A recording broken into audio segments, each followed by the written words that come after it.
Okay, so here we are. Buried village.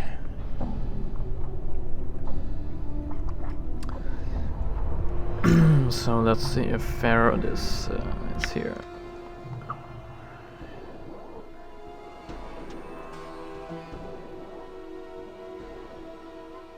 Entrance to Pharod's court. Weeping Stone Catacombs.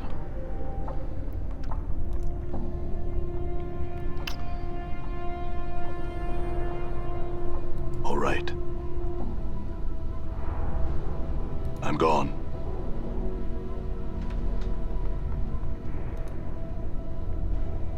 Buried villager.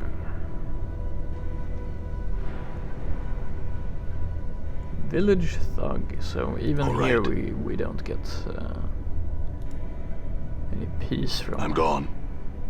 these thugs. Done. Uthira. Okay, let's have a talk to this. You see an overweight older woman wearing tattered clothes. She seems to be wandering the streets aimlessly, cackling to herself. When she notices your approach, she gives you a toothless smile. Come to see Uthira, have ye? What can she do for ye? Well, greetings. Hey, greetings to ye. She examines you casually and her smile broadens. Rarely does one see such as ye come to visit Uthira. What ye been needing? I've been needing to quit the voice acting. Who are you? Did you not hear me? Have scars grown over your ears and made you deaf? She cocks her head to one side and begins to examine your ears. Bah, no matter. Uthira be who I am. Uthira the witch I be called. Are you a witch? She lets loose a cackling laugh that hurts your ears. Course not, you Burke. Folks don't understand Uthira. Think she's crazy, strange. A witch, that's all. And what are you doing in this fine place? What does Uthira do? She frowns and her face becomes a mass of wrinkles. She divines things lost. Folks come to her and ask her questions. She finds the things they ask her about. I've lost my memories. Can you find them for me? She frowns at you for a moment and then holds out her withered hand. Your hand. Give it to Uthira. Okay. You reach out and take Uthira's hand. For a moment, nothing happens. Suddenly, you feel another presence in your mind, probing into your deepest thoughts. The sensation is strange and somehow frightening. Instinctively, you fight back, trying to push the intruder from your being. You hear a gasp from Uthira as she releases your hand. Well? A strange one ye be. She shakes her head sadly. Uthira doesn't know. Your memories feel more hidden than lost, or mayhaps possessed by another. A great gulf Uthira senses. She sighs. Uthira cannot help you. You are beyond her simple means. I don't understand what we were just talking about. She snorts and shakes her head. Uthira understands less than ye. Forgive an old woman. Uthira cannot help you. Great. Can you tell me about this place? She glances about and smiles. This be Pharod's realm. The buried village it be called. Sigil lies above. The catacombs below. Nothing more does Uthira know. Oh, yeah. I'm looking for Pharod. Where can I find them? North and east. There you need to go. Uthira knows not where exactly. Guards Pharod has, so guards you should seek. If you find the guards, Pharod is sure to be near. Well, tell me about the catacombs. She looks worried. Crypts of the dead they be, weeping stone they be called. The dead rest uneasy there, walk the halls they do. Care ye should take if you go there. She points vaguely. South and east, there you need to go if you seek the weeping stone. Great. Oh man. What's with the thugs of... Endure. Thugs of the world In unite. enduring, grow strong.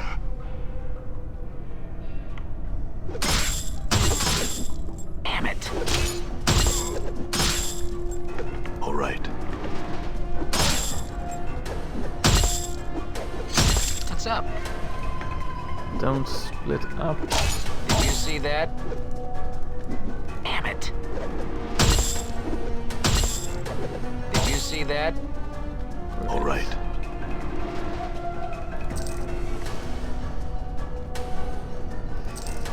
I'm So where gone. did this dude go?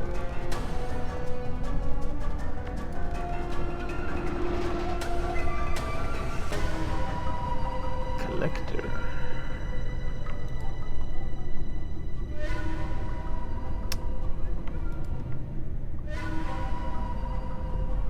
It's running all the way to the catacombs.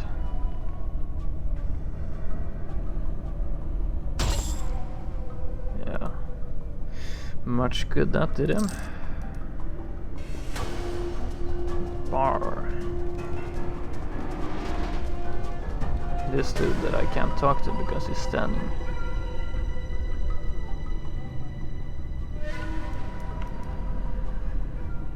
Okay, anyway.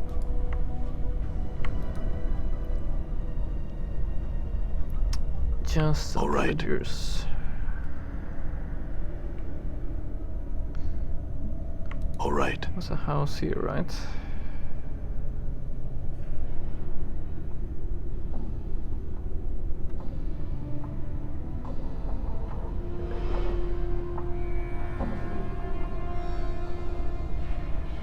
So this house you can enter. Marta the seamstress and Ojo the leatherhead's home. Nice. Leatherhead. Well, let's check this house.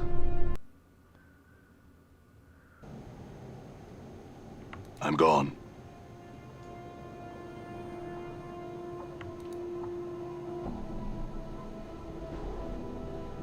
Seamstress? Jesus Christ. This tub is filled with a mess of rotting body parts. They all look picked clean. This is a pile of foul-smelling body parts, arms, legs, torsos, even the occasional head. What have you been doing in here, woman? Done. I'm gone. And what's in the barrel? Needle and thread.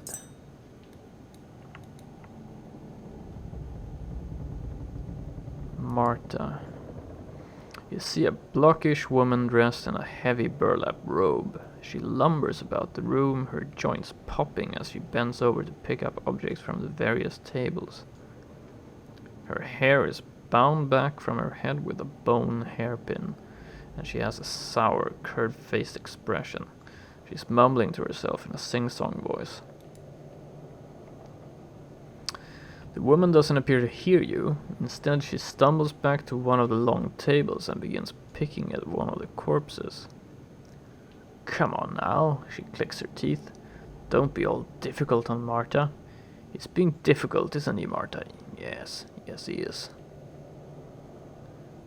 Greetings, or watch what she's doing. Watch what she's doing.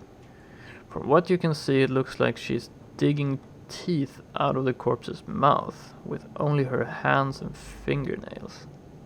When that doesn't work, she pulls out a splintered wooden chisel and a mallet and thwacks at the gums until the tooth snaps free. Then puts it into a bag at her waist. Nice. What are you doing?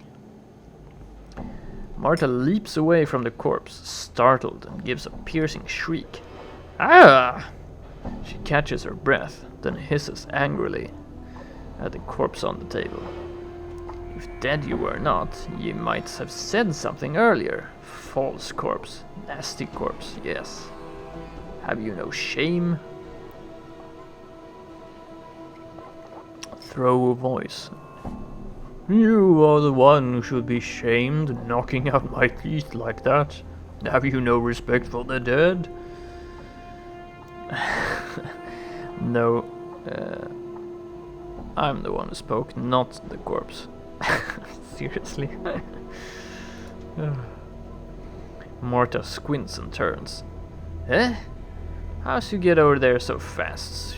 She mumbles to herself. Marta, how did she do that? No glimmer. No glimmer. Mort, this greybait's blind and near deaf. Just like that woman in the mortuary, actually. Marta is still mumbling to herself something about corpses and gratitude, which you don't quite catch. Who are you? Updated my journal. Marta did this once ask who I was? Hey, he did. She starts humming. Nobody but mine. I'm Marta. Marta the seamstress. Marta the seamstress. Yes. She turns away back to the corpse, singing her name to herself. What are you doing? Marta turns back to the corpse without a huff. I'm trying to get this Burke to give up his stitches and his teethies. And he isn't recuperating, no. Cooperating. Isn't re-cooperating, no. She wags her finger as if lecturing a small child. Stubborn as stone, isn't he, Martha? She pouts. Yes, he is. Stitches and teethies? What are you talking about? Gotta pull the stitches out, the teethies. Martha. Perhaps you could give me a hand. I have been giving you a hand, old Betty. No needs to take that tone with me. Pulling out the stitches and teethies, yes. And the thing is inside. Thingies inside. Mort. I think she means organs. I hope she means organs. Thingies. Mort turns to Marta. Yes, thingies. Then he turns to you. It's all semantics. Marta, why are you pulling out the corpse's teeth and stitches? Updated my journal. Put them aside, Marta. That's what I does here. She scratches her head. Hey, Marta, we do. Stitchy thread and teethies are precious. Can be turned into jink. Strip the corpses we bring ya. They tell Marta. Pull out teethy, stitches, thingies inside the corpse. Strip them cold and then we'll sell them to the dusties.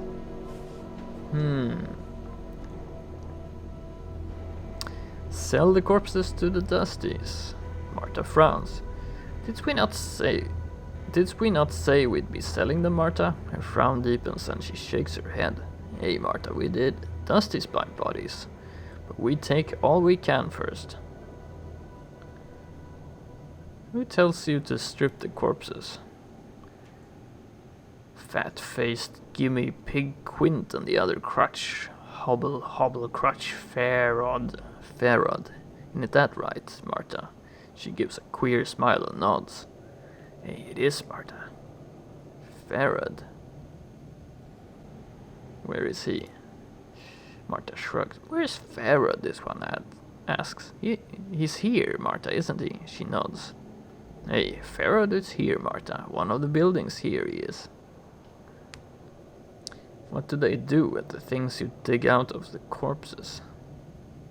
Sell for shinies. I see. Can I ask you some other questions?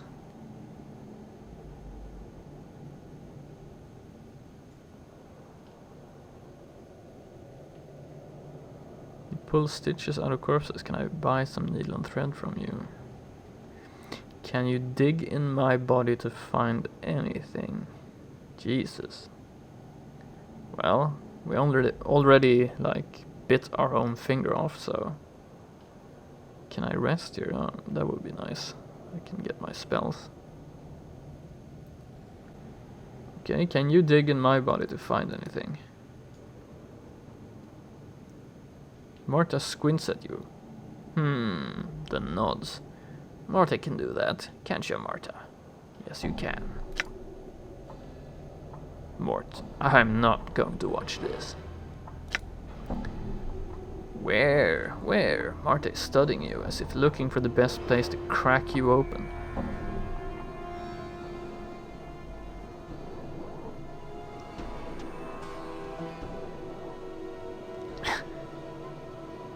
Jesus, let's try the stomach, shall we? How about my rib cage? Check the intestines. Anything could be lodged in there. Crack open my skull if you would. Is he serious? Jesus. Okay, let's try the stomach, shall we? Why not? You lie upon the table and Marta stands over you, a rusty knife at the ready. There's a stabbing pain as she slices into your abdomen and cuts brutally downward in a saw-like motion, exposing your innards. Despite the pain, you watch in morbid fascination as she lifts up your stomach. Watch. Your vision slowly returns, to see Marta standing over you, shaking her head. Nothing found there, Marta. She shakes her head. No, nothing, Marta. No luck. Should we try again? How about my rib cage? Oh, Jesus. Rib cage sounds a bit horrid. Check the intestines. Yeah, soft tissue, please. Lie upon the table and Marta stands over you. There's a stabbing pain as she slices into your abdomen and cuts brutally down, exposing your innards. Despite the pain, you watch in silent, morbid fascination as she plunders your organs, humming to herself. Ah! There's a wrenching pain as Marta lifts up the ropey mass of your intestines, blood and other fluids streaming from it. Look at this, Marta, look at this. I see. Cut there. Marta makes a small, deft incision in the side of one of the intestines, and you hear a chung as something small and metallic strikes the floor.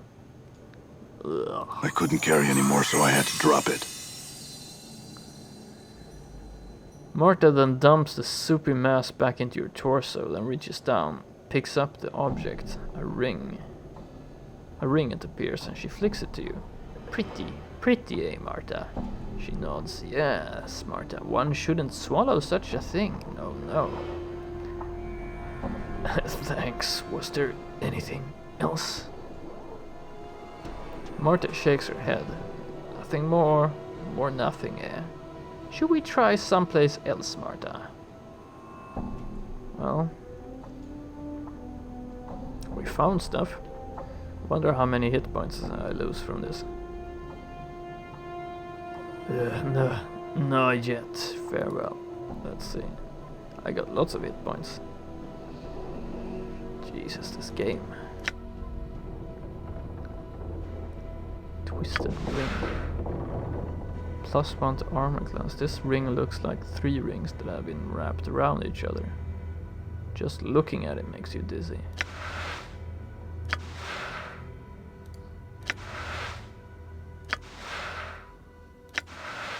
Okay. Let's give the gaudy ring to Dakon. He needs all the armor class he can get. High quality needle and thread, let's put that there.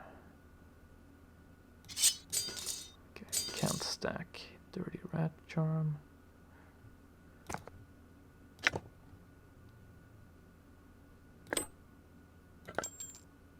Okay, these ones you can't. 3 charges.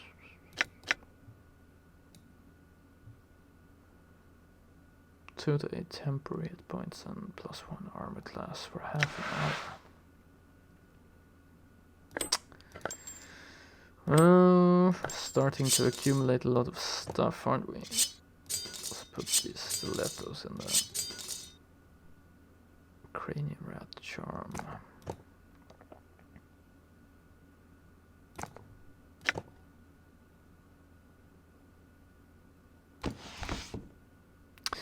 Ooh, my pet Lim Lim. I almost forgot about him. Lots of junk.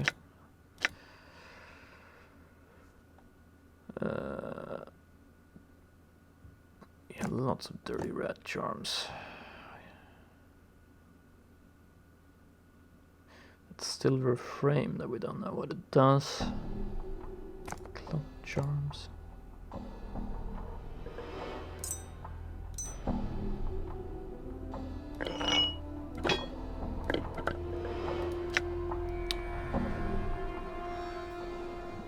Yeah, Dakon's been using his all our healing stuff.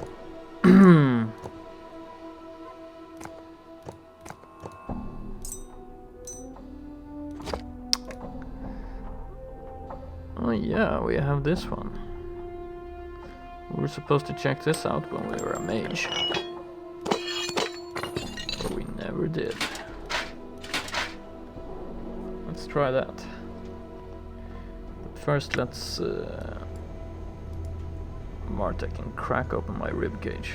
Oh wait, what's something on the floor? Oh god, I hope that's not what I think it is. Oh Jesus.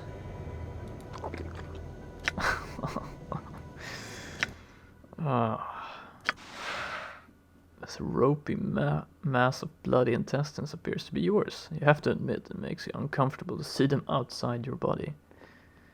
Yeah? Why are they outside my body? Marta, I'm gone. Put these back.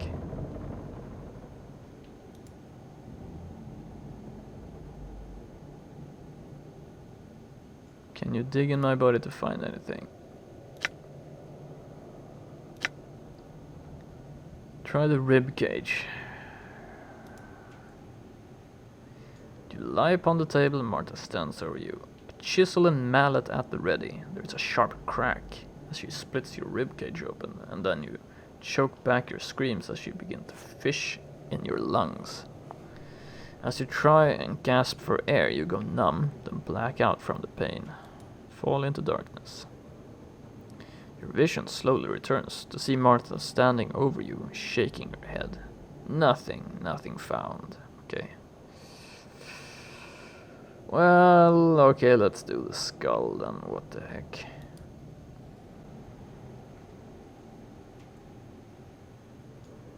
Updated my journal. Fall into darkness. Nothing.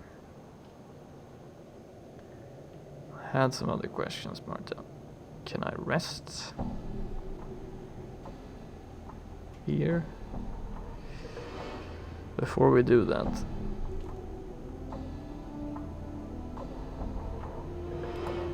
let's check that journal entry.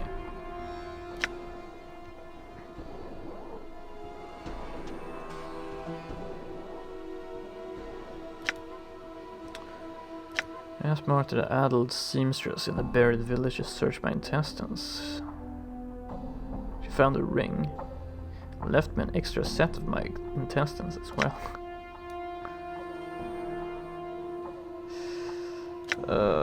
Yeah. Done. So let's talk to our companions. Let's have a little talk to them.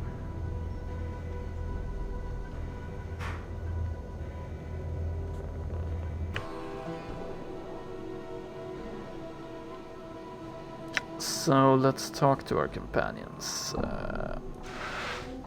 Let's check Mort. Hey, what's eating you, Chief?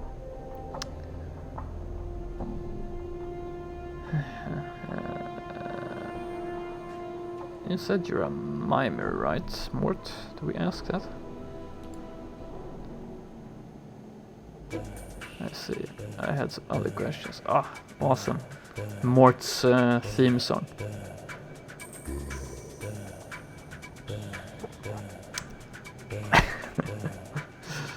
Mort's my favorite character, definitely.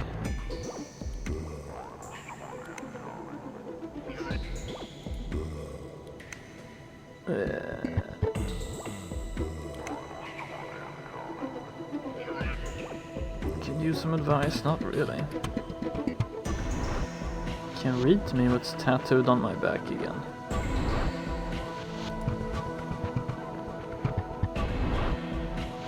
Ah, come on, Chief, don't tell me you forgot again. Just need to refresh my memory.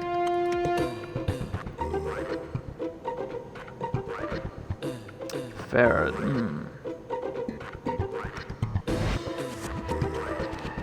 Keep going.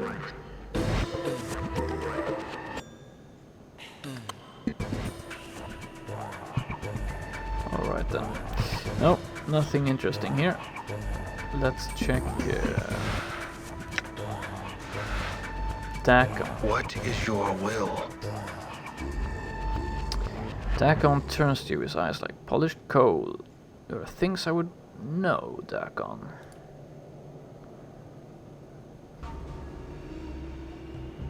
Can I talk to you about your teachings?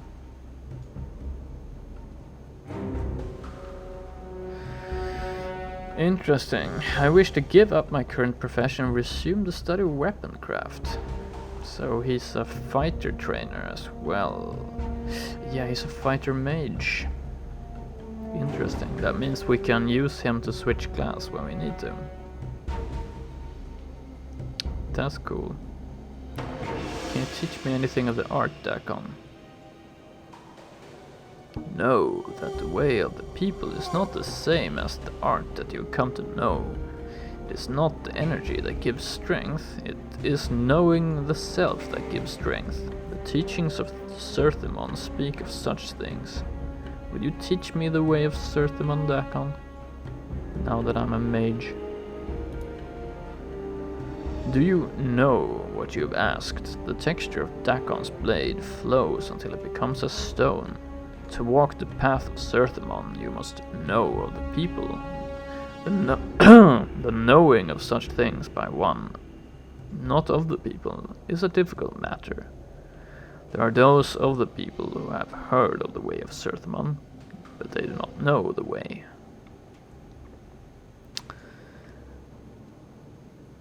Dakon, I want to know of the people and know of Zerthimon's teaching. I believe there is wisdom to be learned in such things. Yes. Updated my journal. Know that I have heard your words and I shall test them. To learn you must know the people. To know the people you must know the unbroken circle of Zerthimon. Dakon holds up the stone disc in his possession, and his spider-like fingers hook into its sides. There's a click, and the plates of the circle slide into a new configuration. He reverses the motion, sealing the stone. No, the first circle of Zerthimon is open to you. Study it. Then I will hear your words. I will read the first circle, then. In the meantime, I have other things. Very well, I will examine it and speak with you again. Okay, so...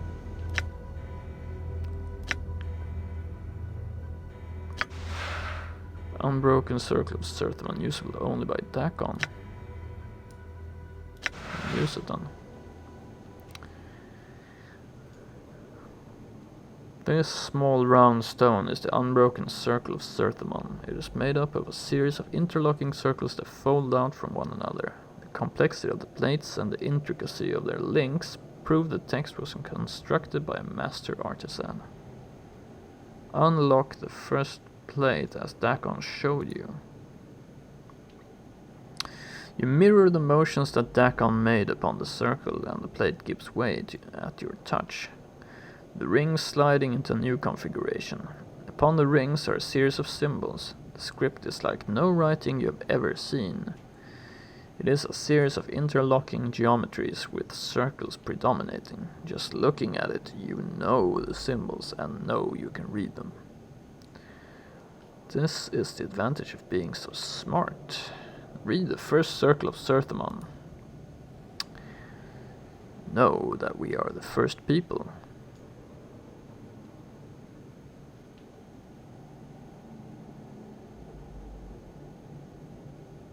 Continue reading the symbols.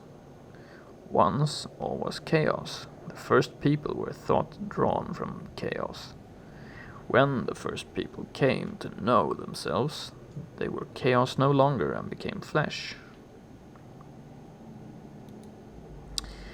With their thoughts and knowing of matter, the people shaped the first world and dwell there with their knowing to sustain them.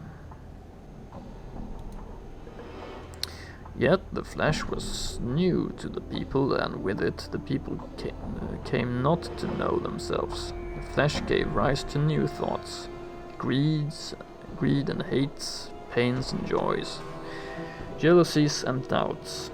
All of these fed on each other, and the minds of the people were divided. In their division, the people were punished. The emotions of the flesh were strong. The greed and hates, the pains and joys, the jealousies and doubts, all of these served as a guiding stone to enemies. In becoming flesh, the first people became enslaved to those who knew flesh, only as tools for their will. No, these beasts were the Illithids. Right, continue reading the symbols. The Illithids were a race that had come not to know themselves. They had learned how to make other races not know themselves. Great. They were the tentacled ones. They lived in flesh and saw flesh as tools for their will. Their blood was as water, and they shaped minds with their thoughts. When the Illithids came upon the people were a people no more. The people became slaves. Continue reading. The Illithids took the people from the first world and brought them to the false worlds. As the people labored upon the false worlds, the Illithids taught them the way of the flesh. Through them, the people came to know loss. They came to know suffering. They came to know death, both of the body and mind. They came to know what it is to be the herd of another and have their flesh consumed. They came to know the horror of being made to feel joy in such things. Finish reading the circle. The unbroken circle is the knowing of how the people lost themselves and how they came to know themselves again.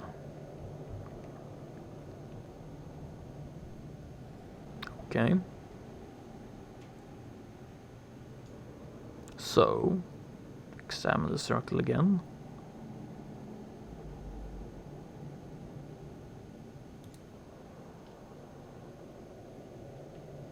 Reread the first circle. Leave the unbroken circle of Zerthimon alone.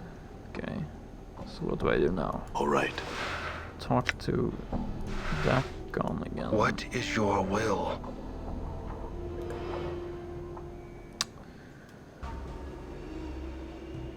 Can I talk to you about your teachings? I've read the unbroken circle of Zerthimon. I want to speak to you more about the way of Zerthimon. What did you come to know?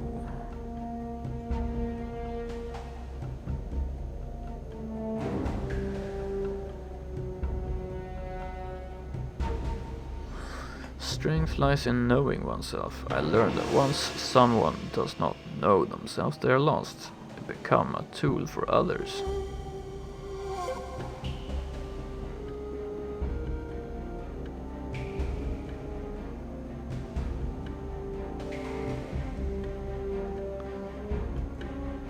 I learned that your people were once slaves to Illithids. It seems they committed many crimes against your people.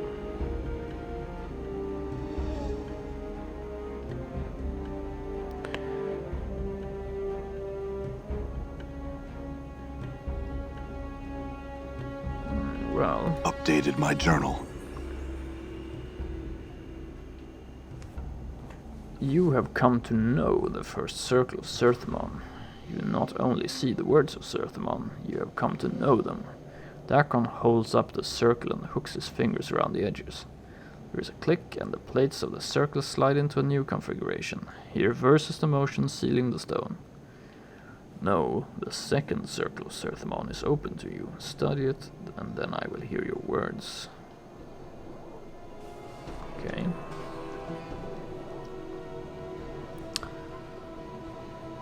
Very well, I will read it, then speak with you again. So I feel stronger. Whoa, leveled up just from that.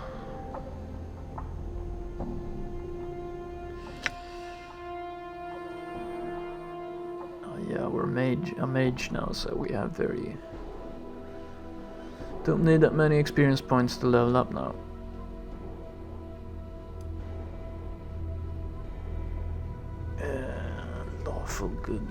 Lawful goody two shoes. Fighting skills have improved. Spell memorization abilities have increased.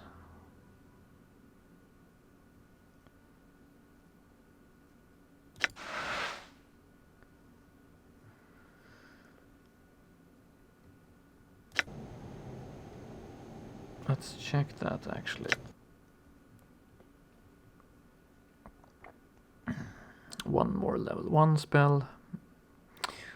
Yes, we have magic missile now. Yes, magic missile is better than chromatic orb, right?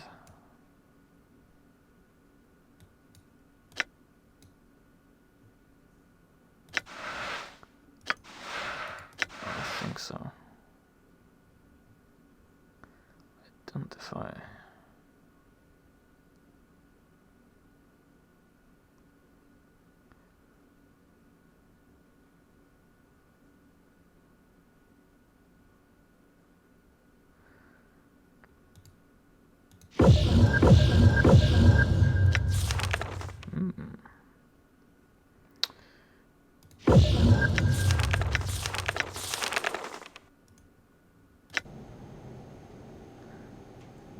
Okay.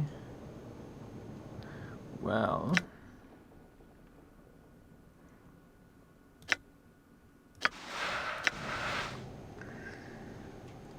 Unlock the second circle of Zerthimon. Let's do that. Slide the plates into the configuration Dakon showed you, and a new ring is revealed. The ring carries the same script as you read before with the same geometries. You know the symbols and you know you can read them. Read the second circle. Know that flesh cannot mark steel. Know that steel may mark flesh. In knowing this, Zerthimon became free. Know that the tentacle ones were of flesh. They relied on the flesh and used it as tools for their will. One of the places where flesh served their will was the fields of husks on the false worlds of the Illithids. Fields of husks. The fields were where the bodies of the people were cast after the Illithids had consumed their brains. When the brain had been devoured, the husks came to be fertilizer to grow the poison-stemmed grasses of the Illithids. Zerthimon worked the fields with no knowing of himself, or what he had become. He was a tool of flesh, and the flesh was content. Because everyone would be content with working the husk fields of your tentacled overlords. Continue reading. It was upon these fields that Zerthimon came to know the scripture of steel. During one of the turnings, as Zerthimon tilled the field with his hands, he came across a husk whose brain remained within it. It had not been used as food, yet it was dead. The thought that one of the husks had died a death without serving as food for the Illithids was a thought Zerthimon had difficulty understanding. From that thought came the desire to know what had happened to the husk. Embedded in the skull of the husk was a steel blade. It had pierced the bone. Zerthimon realized that was what had killed the husk. The steel had marked the flesh, but the flesh had not marked the steel. Zerthimon took the blade and studied its surface. In it, he saw his reflection. It was in the reflection of the steel that Zerthimon first knew himself. Its edge was sharp, its will the wearer's. It was the blade that would come to be raised against Gith when Zerthimon made the pronouncement of two skies. Zerthimon kept the blade for many turnings, and many were the thoughts he had about it. He used it in the fields to aid his work, and using it, he thought about how it was not used.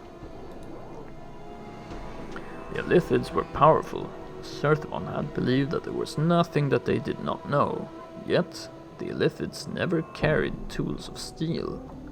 They only used flesh as tools. Everything was done through flesh, for the tentacle ones were made of flesh, and they knew flesh. Yet steel was superior to flesh. When the blade had killed the husk, it was the flesh that had been weaker than the steel. It was then that Zerthimon came to know that flesh yielded to steel. In knowing that, he came to know that steel was stronger than the Illithids. Steel became the scripture of the people. Know that steel is scripture by which the people came to know freedom, is the scripture.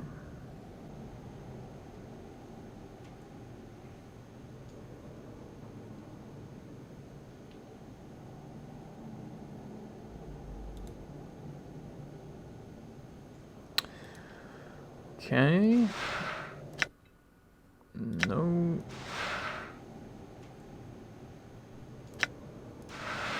What is your will?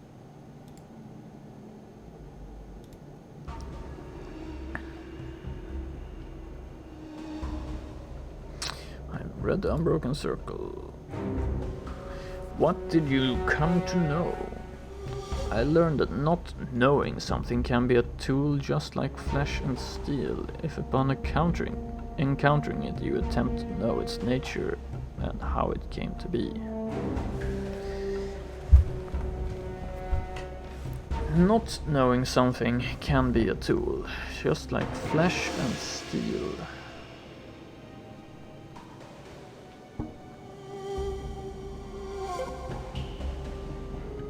Yeah, if upon encountering it, you attempt to know its nature and how it came to be.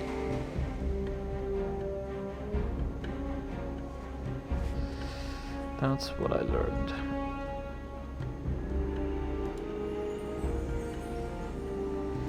You have seen the words and you have seen beyond them. You have come to know the second circle of Zerthimon. Gained item. He takes the circle and with a deft motion he twists one of the links so one of the plates slides forth. But strange enough, the stone still appears intact. He hands the plate to you. Meditate upon this teaching, and the knowing of it shall give you strength. When you have absorbed it, you shall know more. Very well, I will study this circle.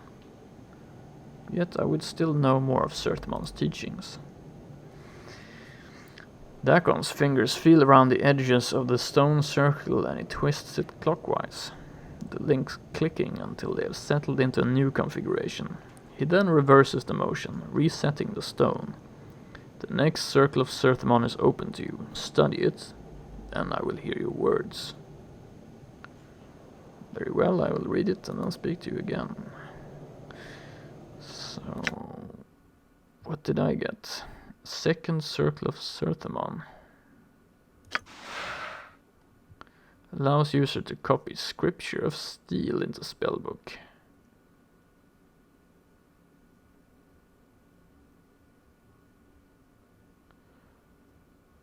Scripture of steel.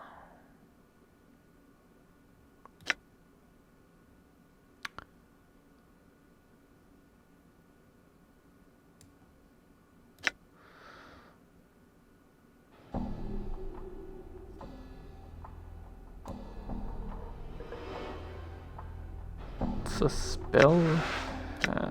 Does Dakon have a spell?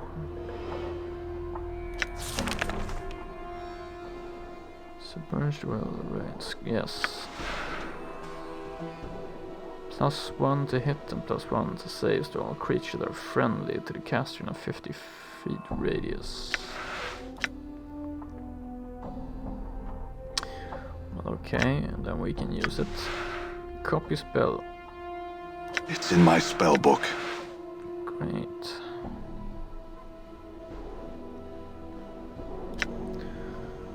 So this is pretty good. Let's learn more.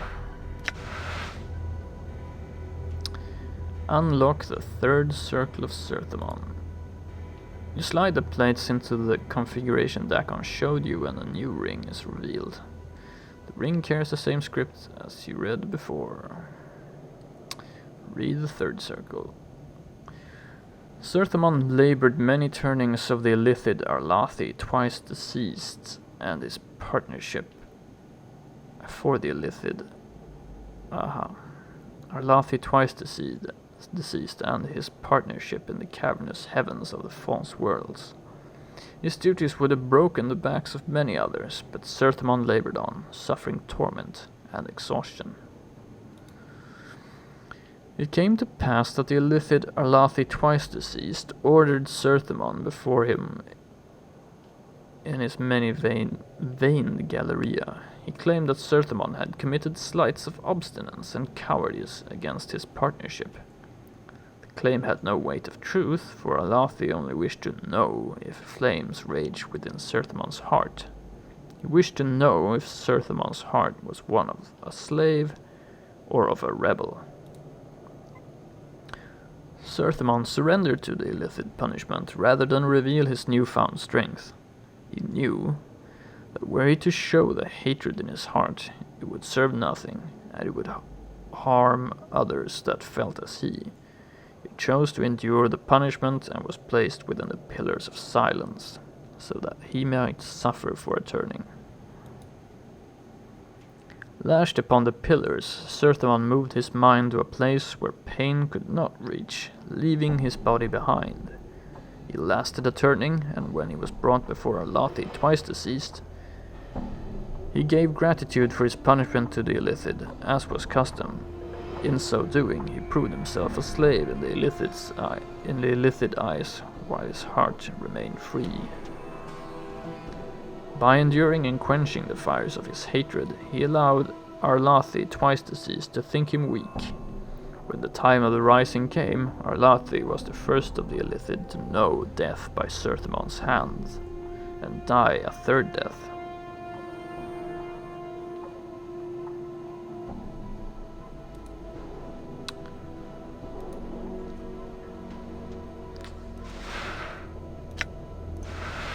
What is your will?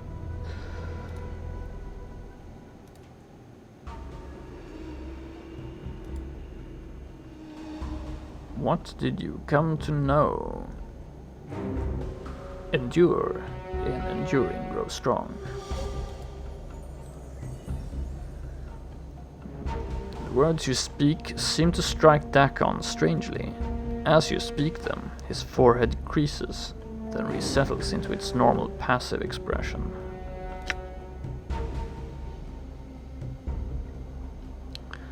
Your will has brought you the knowing of the third circle of Zerthimon. With this knowing, I impart this to you. He takes the circle and with a deft motion he twists one of the links so one of the plates slides forth. He hands the plate to you. Meditate upon its teachings, and the knowing of it shall give you strength. Very well, I will study the circle. Is there more you can teach me? As you ask the words, you suddenly notice that Dakon isn't looking at you. He's holding the unbroken circle in his hand, studying it. His blade has taken on the same texture as the unbroken circle, and Dakon suddenly seems older somehow. Dakon? Dakon's black eyes rise from the circle and look at you. Know that I did not leave you would come to know the teachings of the Circle. It is a difficult path you will walk in learning the ways of Zerthimon. Is your mind focused on this matter? Yes, of course. It's taking me a few minutes to learn this stuff. Dakon's fingers feel around the edges of the stone circle and he twists it clockwise. The next circle of Zerthimon is open to you. Study it, and I will hear your words.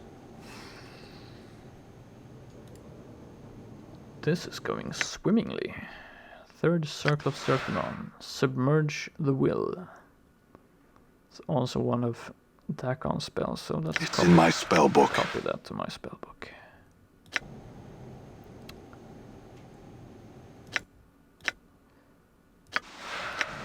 How many circles can we get? Fourth circle. Read the fourth circle of Zerthimon. Know that the rising of the people against the Illithid was a thing built upon many 10 turnings of labor. Many of the people were gathered and taught in secret the ways of defeating their Illithid masters. They were taught to shield their minds and to use them as weapons. They were taught the scripture of steel, and most importantly, they were given the knowing of freedom. Some of the people learned the nature of freedom and took it into their hearts. The knowing gave them strength. Others feared freedom and kept silent.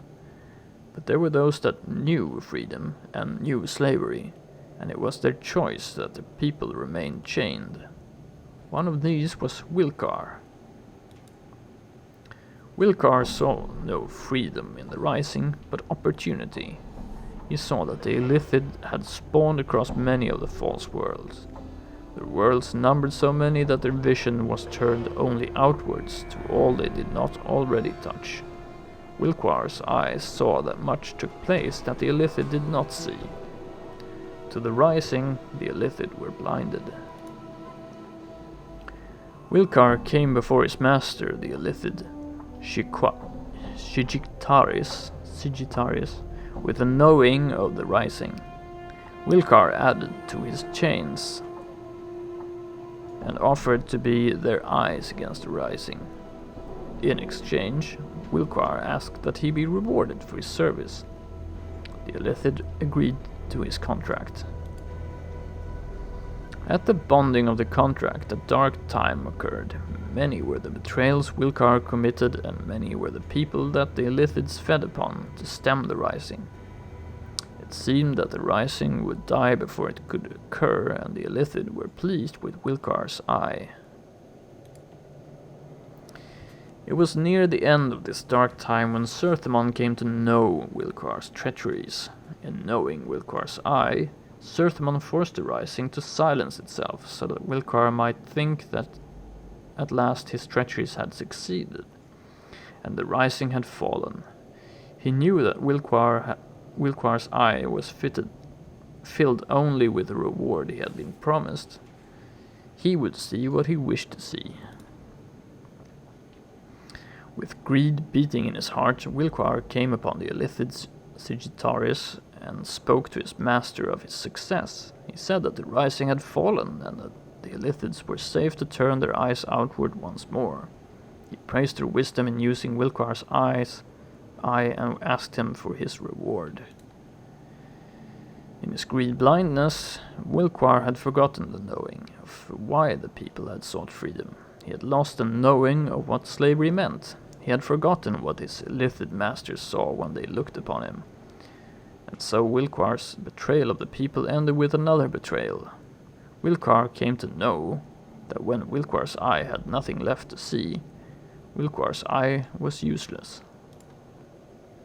The Illithid gave to Wilcar his reward, opening the cavity of his skull and devouring his brain. Wilcar's corpse was cast upon the fields of husk, and its blood might water the poison-stemmed grasses. Yes, nice. Who could have seen that coming? What is your will?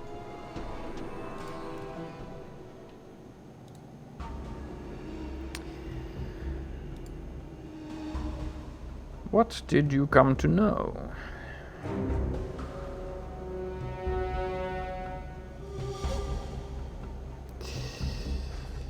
When one chooses to see only what is before them, they see only a part of the whole. They are blind. And just as Wilcar is blinded by his promised reward, so were the Illithids blinded to the true rising. For when they heard Wilcar's words, they turned their sight outwards again, didn't they? And the rising was free to strike.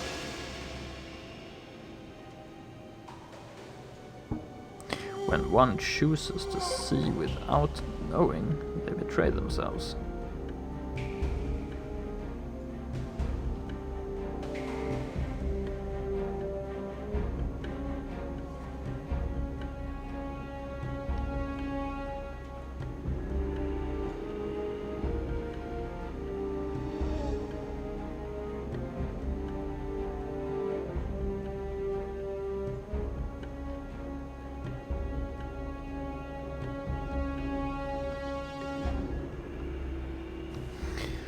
Yeah, that seems correct. Updated my journal. Then you have come to know nothing.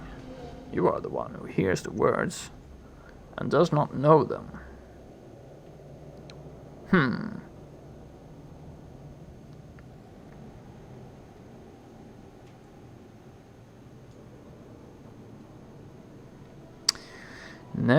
Never choose anything else than option 1 then. Very well, I will study the text again.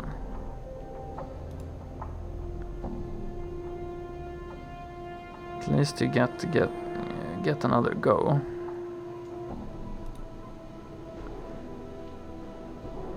When one chooses to see only what is before them, they see only part of the whole. This is too complicated. Yes, this is the story that I just read. Really? I get a reward for that?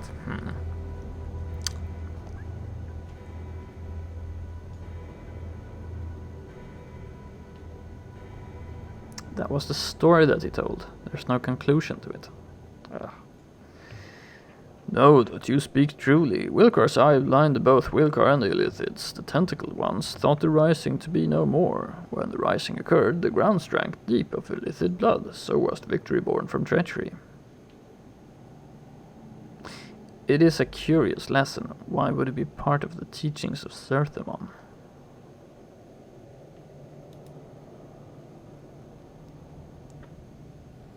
Dakon's blade bleeds into dead night black, and his voice deepens. For a moment, you think he's angry, but you're not so sure. There is much about the way of Zerthimon and his path that is difficult to know. Do you know why Wilcar's eye is part of the way of Zerthimon? It is part of the telling of how our people came to know freedom. It lets us know that there are those even among the people who are not of the people, and that even in the greatest treachery a greater knowing may be achieved. Very well.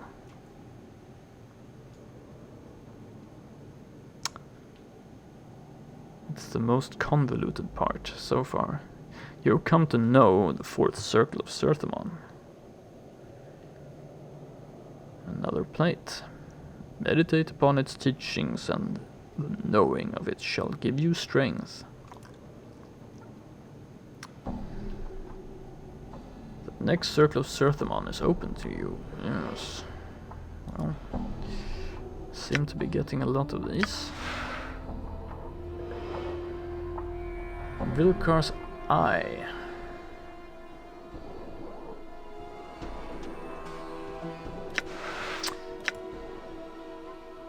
Does Dakon know this spell? I guess so. He has to, right?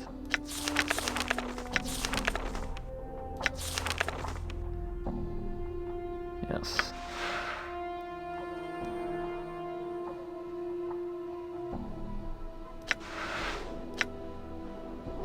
In that case, It's in my spell book. we're gonna copy it to our spellbook. What is your will?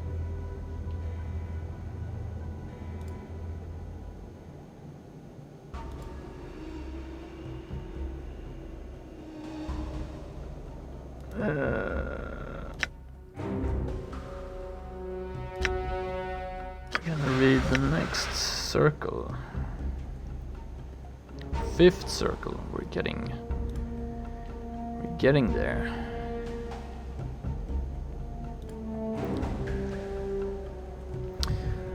Zerthimon was the first to know the way of freedom, yet it was not he that first came to know the way of rebellion. The knowing of rebellion came to the warrior queen, Gith, one of the people.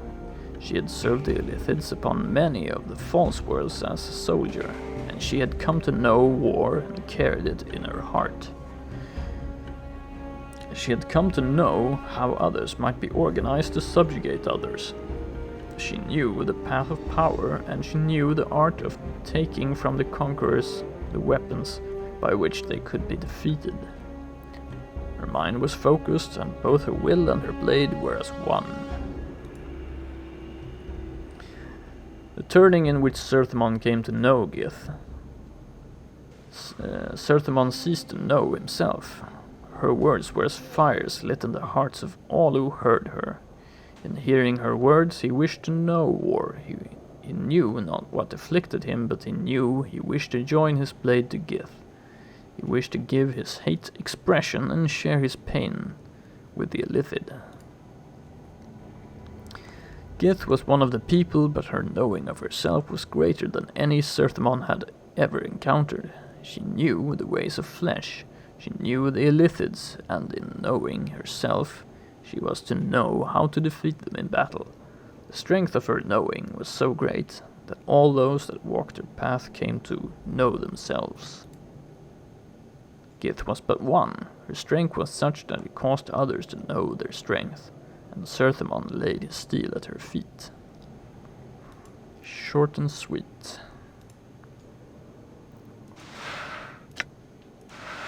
What is your will?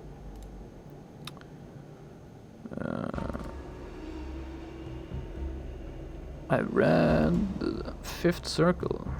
What did you come to know? There is great strength in numbers, but there is great power in one. For the strength of the will of one may gather numbers to it. There is strength not only in knowing the self, but knowing how to bring it forth in others. Always choose the first option. Wow, 3000 XP for that. You have come to know the 5th circle of Zerthimon. With this knowing, I impart this to you.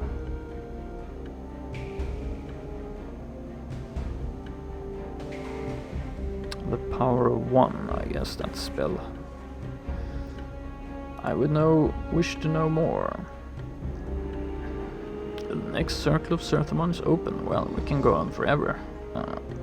Like the 16th circle of Zerthimon or 42nd circle of Zerthimon.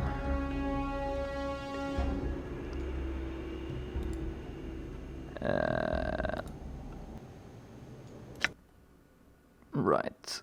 5th circle of Zerthimon. Power 1. It's in my spell book.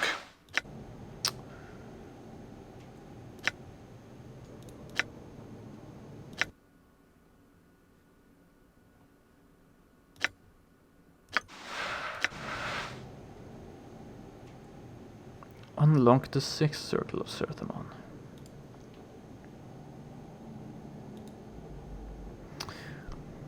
Upon the blasted plains, Zerthimon told Gith there cannot be two skies. In the wake of his words came war. Upon the blasted plains, the people had achieved victory over their Illithid masters. They knew freedom. Yet before the green fires had died from the battlefield, Gith spoke of continuing the war. Many still filled with a bloodlust in their hearts agreed with her. She spoke of not merely defeating the Illithids, but destroying all the Illithids across the plains. After the Illithids had been exterminated, they would bring war to all other races they encountered. In Gith's heart, fires raged. She lived in war, and in war she knew herself. All that her eyes saw, she wanted to conquer. Zerthimon spoke the beginnings of that which was against Gith's will. He spoke that the people already knew freedom. Now they should know themselves again and mend the damage that had been done to the people. Behind his words were many other hearts of the people who were weary of the war against the Illithid. No, the Gith's heart was not Zerthimon's heart on this matter. She said that the war would continue. The Illithid would be destroyed. Their flesh would be no more. Then the people would claim the false worlds as their own. Gith told Zerthimon that they would be under the same sky in this matter. The words were like bared steel.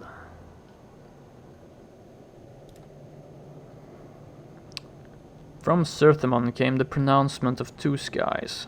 In the wake of his words came war.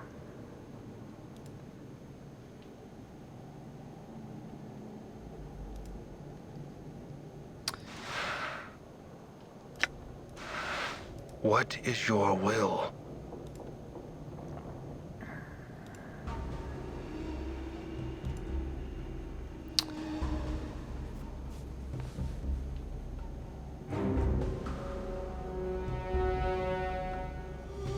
I only have one option here. So maybe I can't. Maybe I can't progress. What did you come to know? Zerthimon learned that even in freedom one must continue fighting for freedom.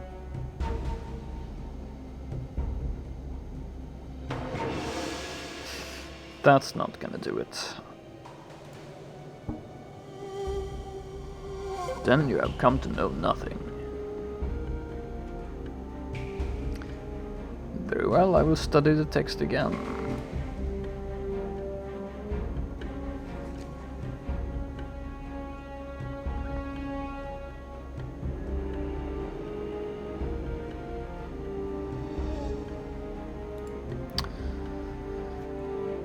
End of the road, huh?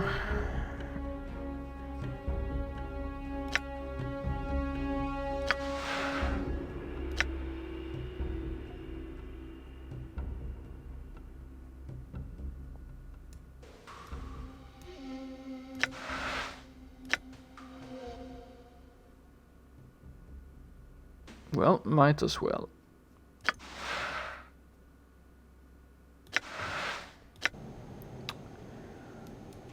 All right. Got lots of XP and spells.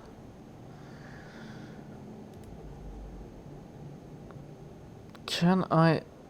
Yeah, you pull stitches out of corpses. Can I buy some needle and thread from you? Buy? Jink jink? Ain't you here to pick some up? That's what you're here for, ain't ya? To pick up the thread, bones, rattling teethies?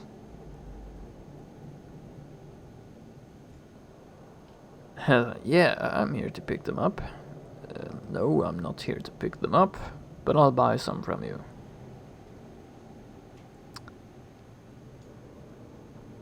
Yeah, lawful goody two-shoes. She stares at the coins in your hand as if not sure what to make of them. Shiny shinies. Shine. She frowns. What did they want again, Marta? She mumbles. Marta, what did they want? Can I see what you have?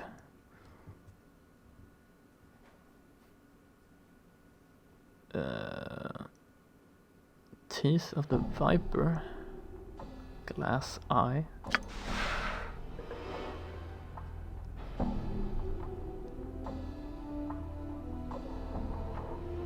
This glass eye is a poor replacement for a real one, whereas depth perception is impaired while this eye is worn.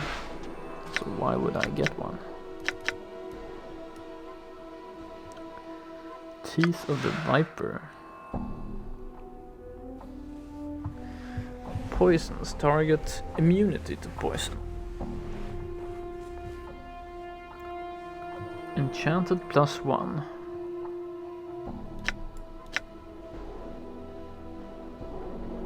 Usable only by Mort.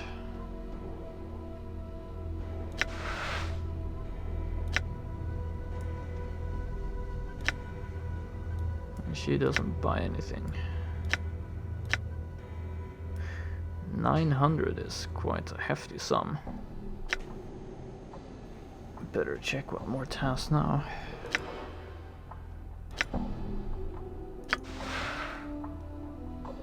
One to 6 crushing, +1 to hit, speed 4, +1 crushing damage.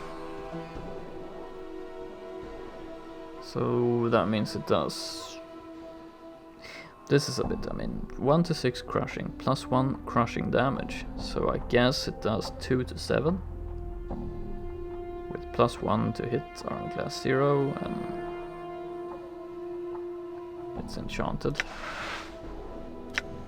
So what's the benefit of...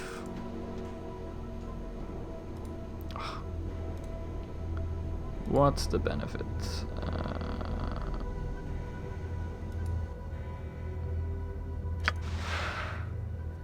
This is the same damage. No +2 hit armor class 0, but poisons target and immunity to poison, and it's a bit quicker.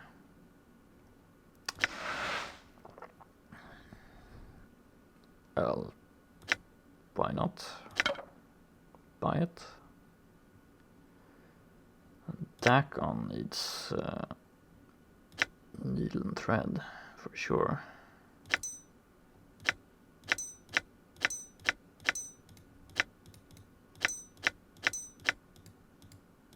Oops.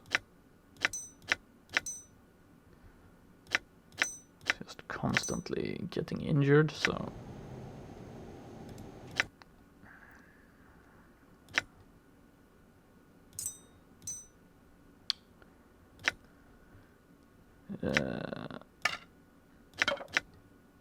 Teeth of the Viper. Hey! Hey! Hey! Tooth equipped.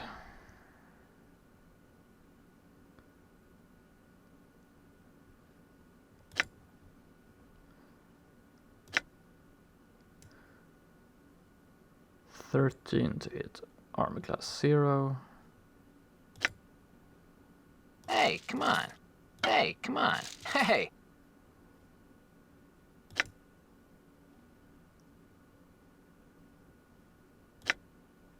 $12 to hit armor class 0. But poisoned might be good. Poison immunity might be something we need sometime. Hey! Hey! Hey! Let's use that one for now and test it out. Anything else we haven't found in here? Yeah, let's rest actually, so we can get those spells.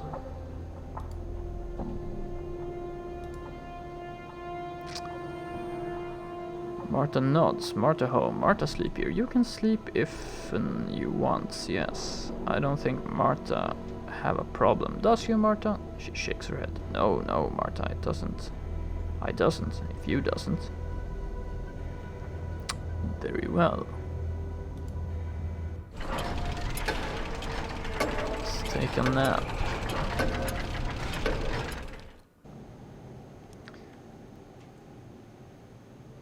Mort's not quite healed up, but...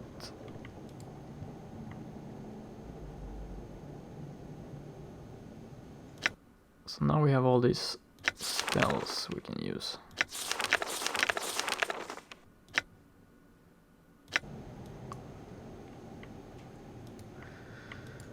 Why can you go up here?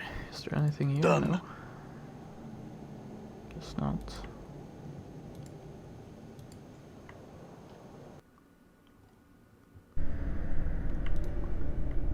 So that was a pretty long visit to one house.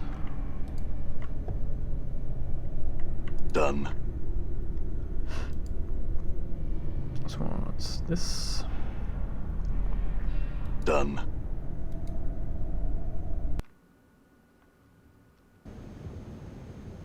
Quint. All right.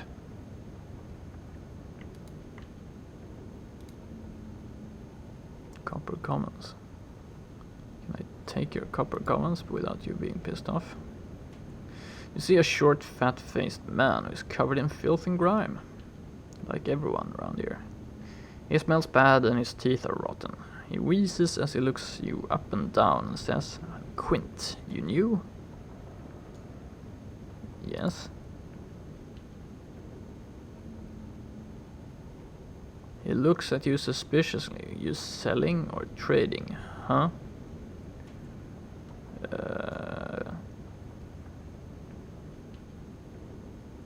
Trading. With his eyes narrow even further. Dealing, huh? With me or everybody, Burke? Which, huh? With anyone I want to, Burke. With you? Just me, huh? Yes, just with you, no with everyone.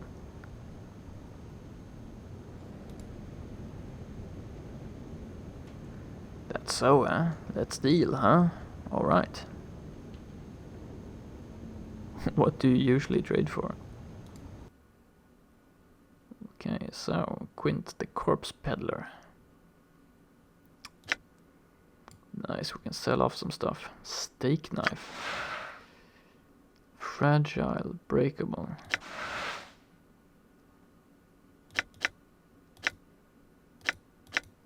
Battle axe. High quality sledgehammer. Not charm. Invokes strength.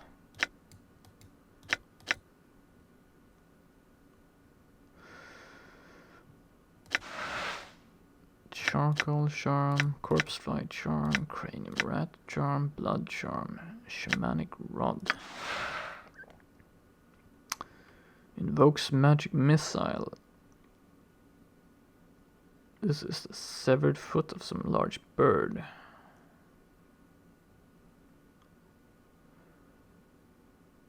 So it can cast magic missile for a limited number of times, and they won't say how many times. Angle-less eye.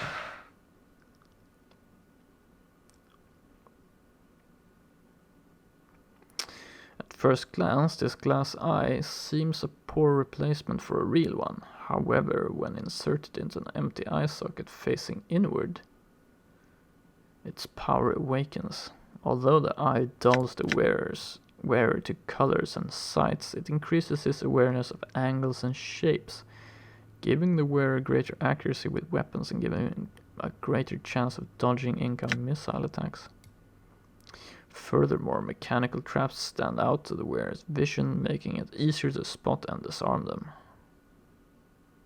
The user becomes more vulnerable to crushing attacks, however. Some of the fragility of the glass eye seems to be transferred to its wearer. Okay. -1 armor class versus crushing attacks. +1 versus missile attacks. Seems a pretty nice buy.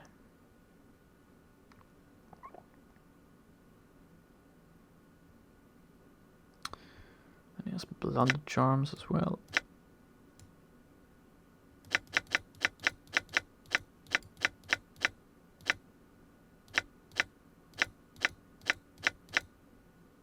Divine Sensor.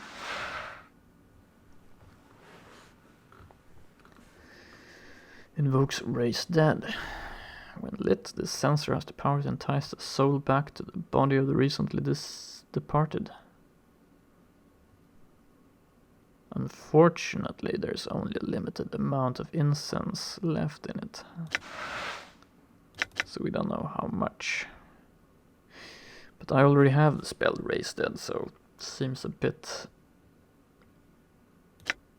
Let's buy that eye.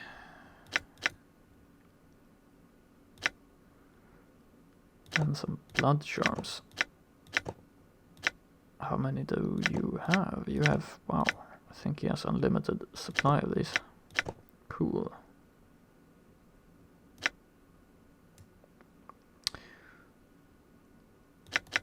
So what do you buy? Obsidian earring. Plus 10% stealth skill bonus. Gonna keep it for now. Cranium rat charm plus 1 to intelligence.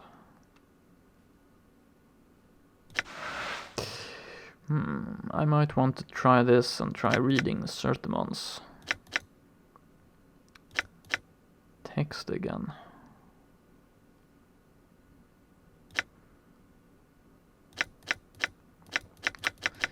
Maybe I can figure something out. Let's see. Prickly club. High quality stiletto.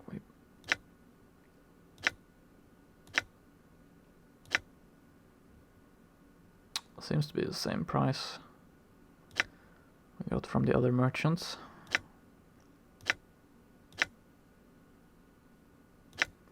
Already have one green steel knife, we don't need two.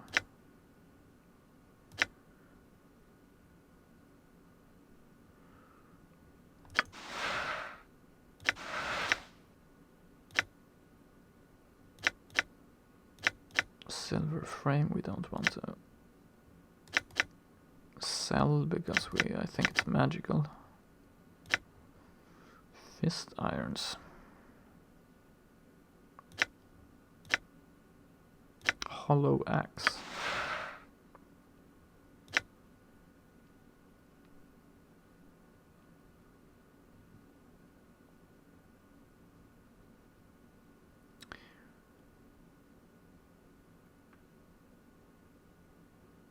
So light axe, quick to swing. Pretty good stats. This one we can't use, right? Let's sell that one. Might want to keep that one, since we can switch class. These ones are really expensive. 3 charges.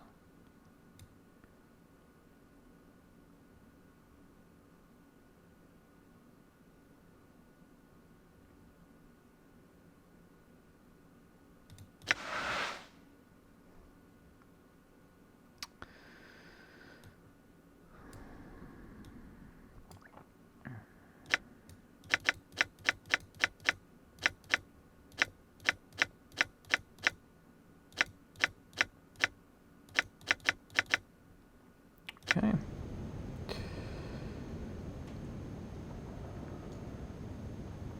So let's try that. Let's try using that charm.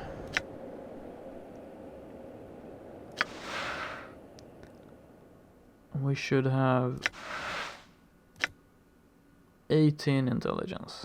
So let's try reading the text with 18 intelligence. See if that helps.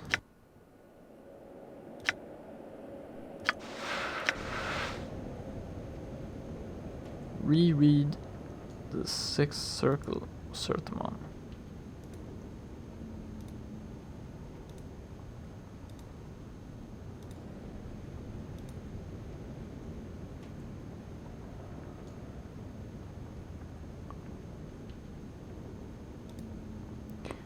And talk to Dakon. What is your will?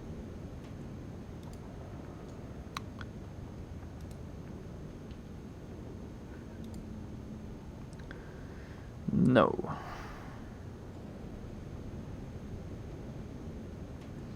Okay.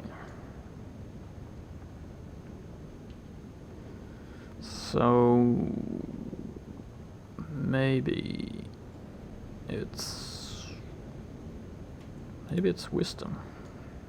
That makes sense.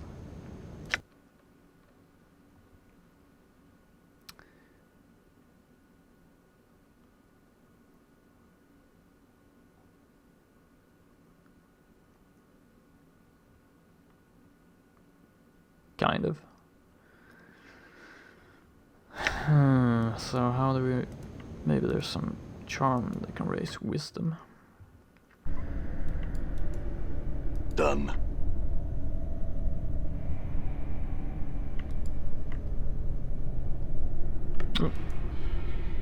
Kujin, who are you? You see a drab man with a perfectly moon-shaped face. He looks at you without expression and does not speak.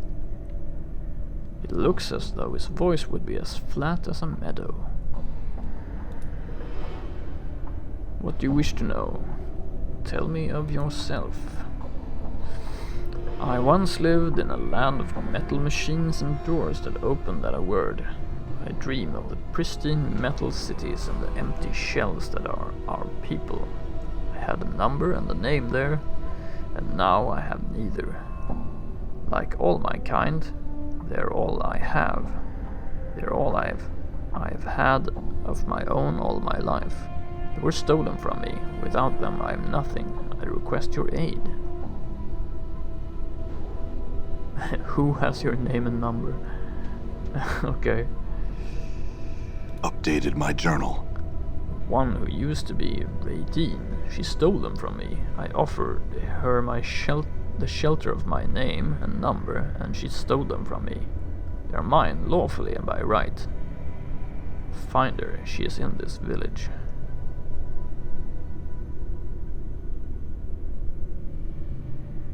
I'll see what I can do. Answer some questions for me. I know nothing of it. I do not know this place. Yes. Some other questions. Tell me of Sigil. Interesting. Farewell. That guy was only good for giving a quest. This small candle is giving off anemic light. I'm gone. Ojo. Let's talk to Ojo. You see a burly man with a slack jaw. A spark of intelligence is in his eyes. Little more than a brief flare. Okay. Who are you? He blinks at you. Point at him. Who are you? Ojo. Okay, Ojo. I had some questions for you. Ojo just stares. What are you doing? Ojo talk. He stops abruptly and begins massaging his hand. Examine his hand. There is a small inflamed scab on his skin. As you watch, he peels the scab away again. What happened to your hand? Bit. Who bit you, Ojo?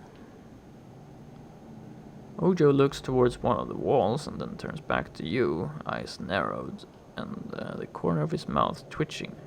Who you leave? I just wanted to ask some more questions. No, you leave. He's becoming agitated. Alright then. Farewell. This wall looks like it is ready to collapse at any moment.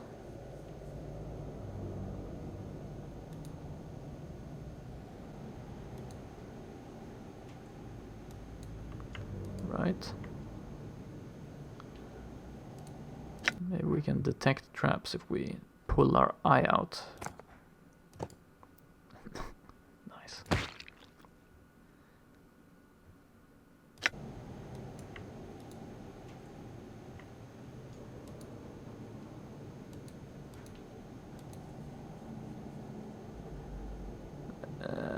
The stones are loose and it's riddled with holes, yes. I'm gone. Done. Okay. All right. Can't attack the wall. All right.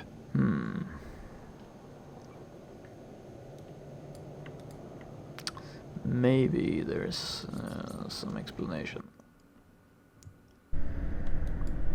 I'm gone. I'm gone. This looks like Pharod's hideout. Who here? Let's talk to this guy. This sour-faced, middle-aged man starts when you approach him and reaches for his belt, finding no weapon there. Finding no weapon there, he simply backs away from you. You can see that beneath his collector's robes his lower legs and forearm are swathed in filth-encrusted bandages. What you want? Just the answers to some questions. He nods but says nothing. Who are you? Name's here, so it is, he spits. As if it mattered down here. Right? What are you doing? Waiting for my wounds to heal up so I can make another run. Down below. I sells the stuff I found down there. Down below. He nods his head. Down in the catacombs where all the deaders is. Say, you going down there anytime? I'm sure I am. Perhaps. Why? Because I lost my lucky knife, he grunts angrily, stomping his foot. He's been with me for years. Right here. He points to the empty sheath on his belt. So what happened to it? I was poking about in the catacombs below and ran smack into a ghoul. Must have been a straggler, cause there's usually more than one. He bit at my face, so I covered up with my arms and stabbed him in the eyes. It dropped and bit me leg for a while before I shaked the piker off and made it back up here. Quite a story. I'll bring back your knife if I see it down there. Updated my journal. Would ya? I'd be grateful, so I would. It's got me name carved into the handle. I'm glad to help. Before I go, let me ask you, you're covered in bandages. No, actually, I think that was just what you had to tell me. Quest giver. What's this?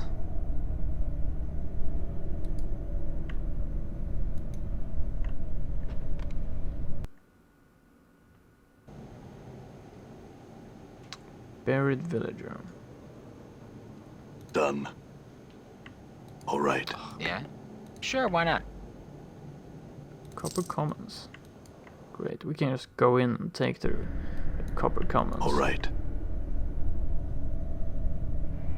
Collector. There was something here. All right. Ooh, leg bone club and copper commons.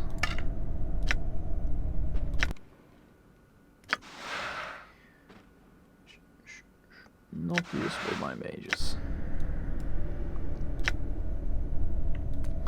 Well, okay, let's go see Pharod. That's why we're here. I'm gone.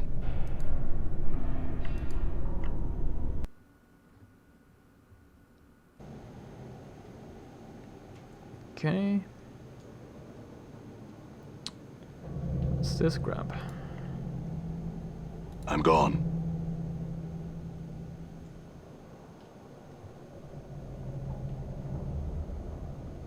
I'm gone.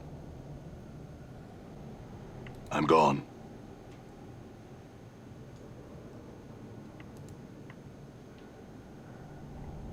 That's Pharod. Not so impressed. All right.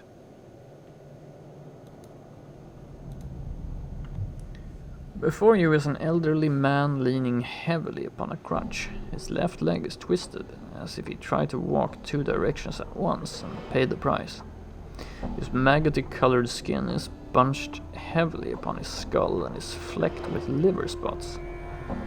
He's mumbling and smacking his lips as his eyes make a circuit of the room. Greetings. Updated my journal. Aha! The man's eyes light up as he hears your voice. Isn't my steady crop of jink come to Pharod's waiting arms again?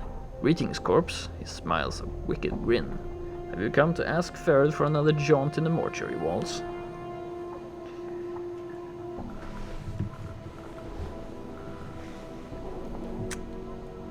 Yes, Pharod, I've returned. Are the arrangements all in order?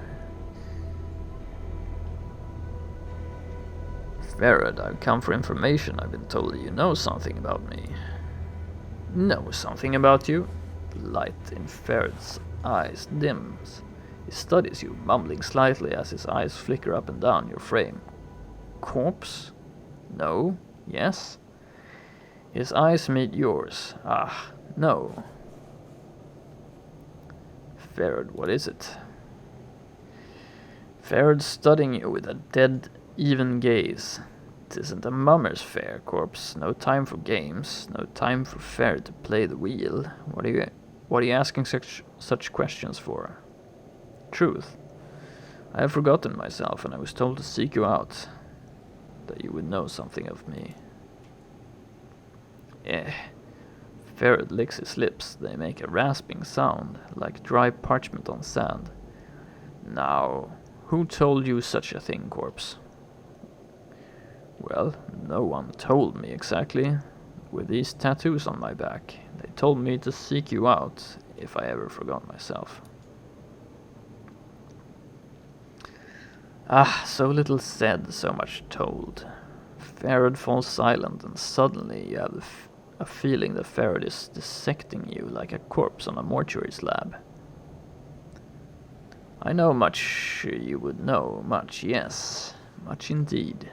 Pharod smiles slowly, the folds of flesh on his face peeling back like a curtain. What do you know of me? Pharod licks his lips, then settles himself upon his crutch like a vulture. No, not free. The question you ask. His pasty white hands tap the edge of his crutch. Much I can tell you, but telling has a cost. Go on, Pharod. Pharod taps the flagstone with his crutch and sneers. This village is not all that lies buried beneath Ragpicker Square. I can see where this is going. Yes? Chambers, walls, corridors filled with the dead, all asleep in their coffins. Somewhere in those halls, somewhere there lies something misplaced, something mine. What is it? A small thing, a trinket, such a trifle. As Pharod speaks, his words start echoing as if two people were speaking. You know you've heard them before, from your own lips. It's a sphere made of bronze, ugly. Feels like an egg to the touch, and it smells of rotten custard. Am I right?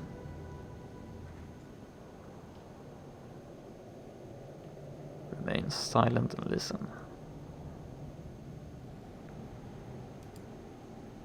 Pharod falls deathly silent for a moment, then nods. Yes, how much do you hide from me, corpse? He chuckles. Did you return to see if I remembered what it is I want? Do you know where this sphere is? Ah. Pharod's sighs like shifting sand. And why do you suppose I ask you to look for it, corpse? I do not know where it is. I know it is buried deep, far deeper than any villager has ever gone. Pharod tisks. It may be in the catacombs where the waters run deep. Why don't you get one of your collectors to search for it?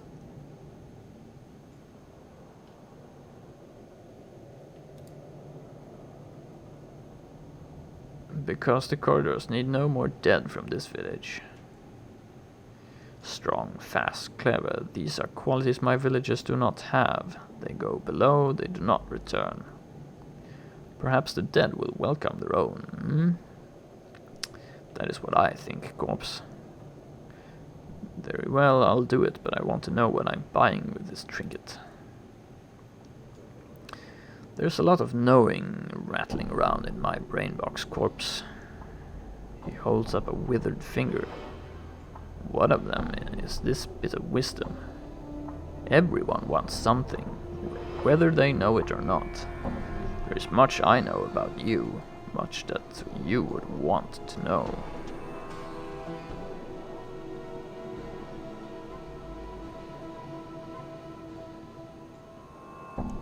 truth. Maybe you should tell me what you know, Pharod, or I'll pen your name in the dead book with your blood. I doubt you can tell me anything of value, Pharod. Very well, I will see about finding the sphere for you in exchange for what you know.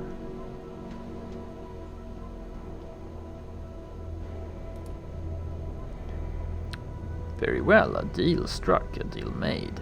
Pharod cracks his crutch sharply against the flagstones.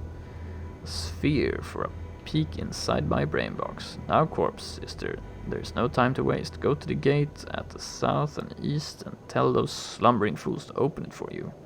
Make haste, make haste. I had some other Updated my journal.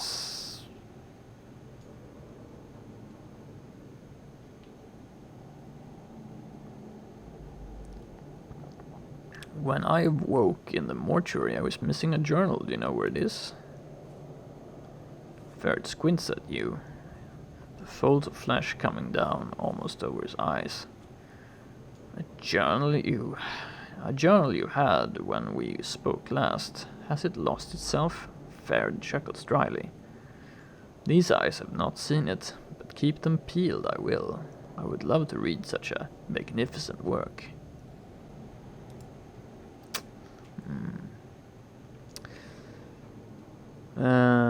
What is this place? Pharod's eyes roll in his sockets, scanning across the ceiling, walls, and then the floor. This here's Illwind Court, not a name of my choosing, thank you kindly. And the keep outside this court is the Buried Village, corpse. What is the Buried Village? Well now, there's a story. Pharod licks his lips again, then shrugs. But to tell true, the story bores me. The short of it, it's a piece of the hive that got bricked over one day. A piece of sigil got penned in the dead book. What do you mean? You know them floating goat heads that serve the lady, the Dabuses? Well, no matter if you do or not. They all go around fixing, breaking, burying, building all the time, do you follow? Yes, go on. Well, as the chant goes, and a dusty chant it is too, being so old, then Dabuses just damn well bricked over a section of the hive one day, and all the bodies just forgot about it. Dump a lot of trash on it, and soon nobody even knows it's there. Pharod smiles. Wicked, no? Piece of sigil all forgotten. How did you find it? I still have my eyes, corpse, and I still have my ears. And when you have enough sense to tie the two together, then finding the dark of any matter is not as hard as some make it out to be. Pharod rubs his filthy cloak. Now, was there something else you wanted to pick my brain box about? You didn't come just to hear about this ragdoll, did you? I heard you found a wealth of bodies, Pharod. Where do they come from?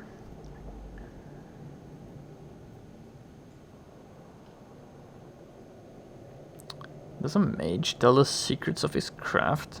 So it is with the collector. Pharod frowns, studying you. Perhaps I will tell you, but you must promise that it is for your ears only.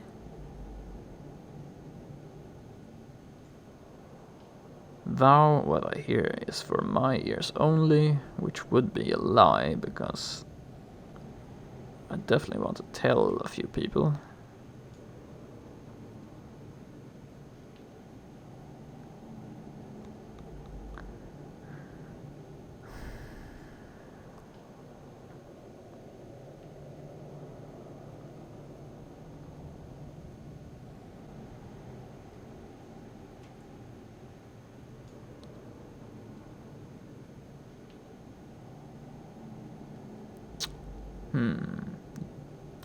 Well, I'll lie, I think, because I don't want to make a vow on something I can't keep.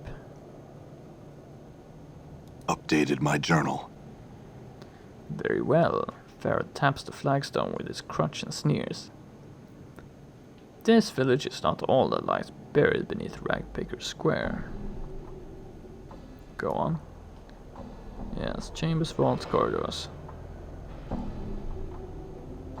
Places black as pitch, filled with weeping stones, and the precious dead all asleep in their coffins. Sleeping. Where do all these dead come from? Pharod fixes you with a low, lopsided stare. Corpse, corpse. Everything dies. Life is so short, but death lasts for so very long. Very, very long. Many people, many deaths. His stare travels past you. Such a waste for their deaths to be useless in a Dusty's arms, eh? What do you mean? Updated my journal. Pharod smiles greedily. Not all the dead that goes to the mortuary gate is fed to the furnace corpse. The Dusties bury some of the dead in the city's bowels, under the village. So near, so close, is such a place. I would have been a fool not to see the opportunities. So you rob the catacombs of the dead the dustmen placed there, sell them back to the dustmen, and they bury them again? Pharod nods, then chuckles lightly. The sound is like shifting sand. These catacombs are as deep as a Dusty's pockets. And as deep as the greed of man.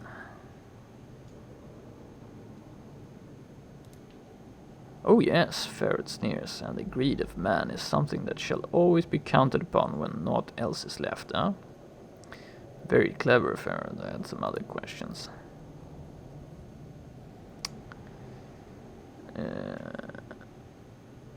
When you greeted me, you said something about taking me on a jaunt to the mortuary. You tell me, corpse, perhaps the Dusties that live there are more to your liking than some sweet-bosomed wench. Pharod taps his crutch on the floor, then clacking, echoing throughout the court. Most forgiving of the Dusties to let you stride in and out of there as you please, considering you don't have the decency to stay in the dead book. I wanted to get into the mortuary, but why? Updated my journal. Pharod scoffs. Corpse, you were so bent to get in there, now you spill that you don't even know why you wanted to get in the first place. Sometimes it's a wonder why the planes turn. I think I know why, but I've heard enough. Farewell. So, lying to Pharod.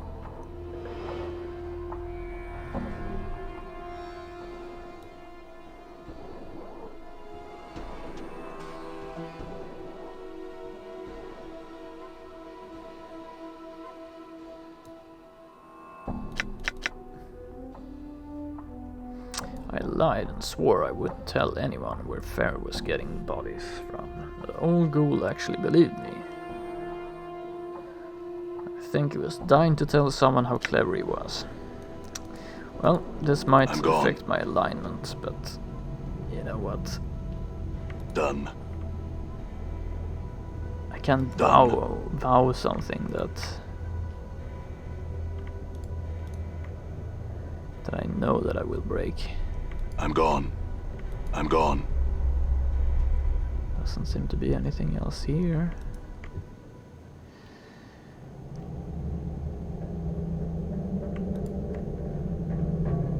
I'm gone. So now that I know, I could tell the Dustman.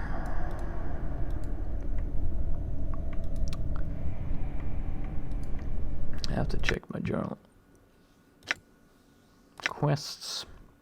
Find your missing journal. Find the source of Pharod's bodies for Emmerich. I have found the source of Pharod's bodies for Emmerich. Here's Lucky Knife. Amaris for Nod. Yeah, that quest. Recover Kujin's number. Get Bronze Sphere for Pharod. Resolve a bar tab. I didn't manage to do that. Find Suego. Yeah, that was the second. Maybe I have to go to the mortuary again then. Although he did say they wasn't there, so maybe someone knows where he is.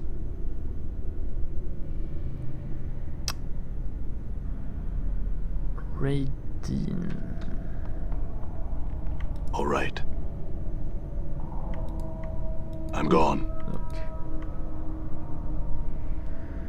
Ooh, a tarnished silver bracelet and an earring. Nice. Radine, yes. Let's talk to her.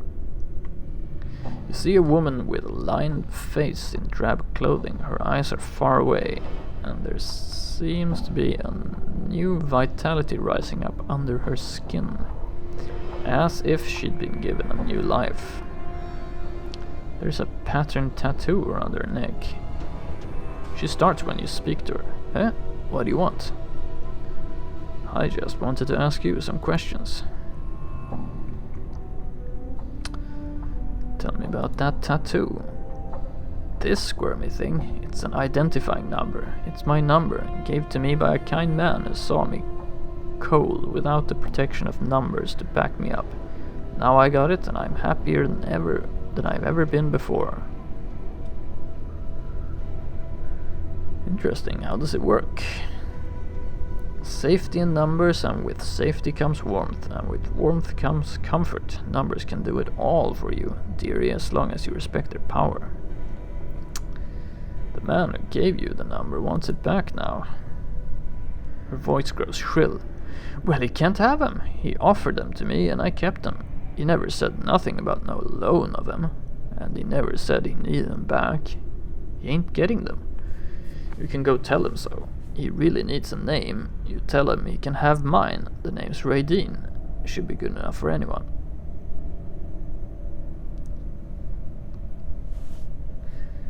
It wasn't good enough for you. Why should it suffice for him?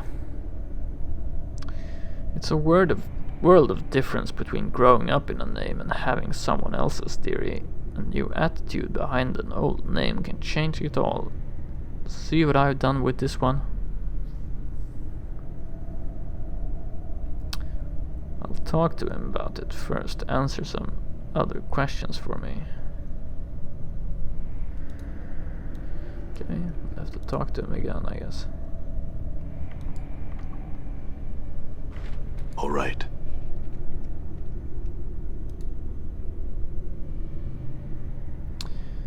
Have you located the woman with my name and number? She will tell you she won the name from me, but she did not. She stole it. I require my name and number. I have. She doesn't want to give it up. He pales for a moment. She must. They're mine. She stole them from me. I request your assistance.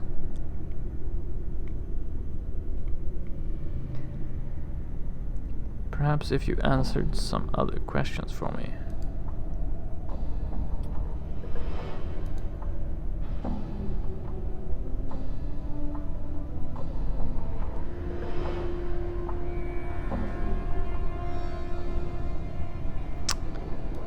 I'll try again.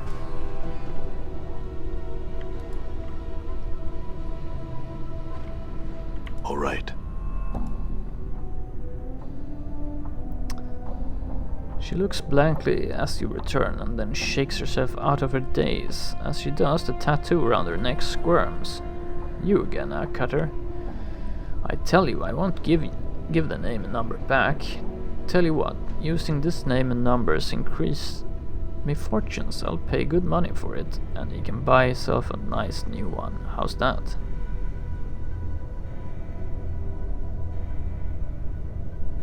I don't think that'll cut it. Give you the name and number. How about a nice 20 coins? That should tie the wee deer over till he can get a new set, huh? Be a deer and go ask him if that's what he wants for it.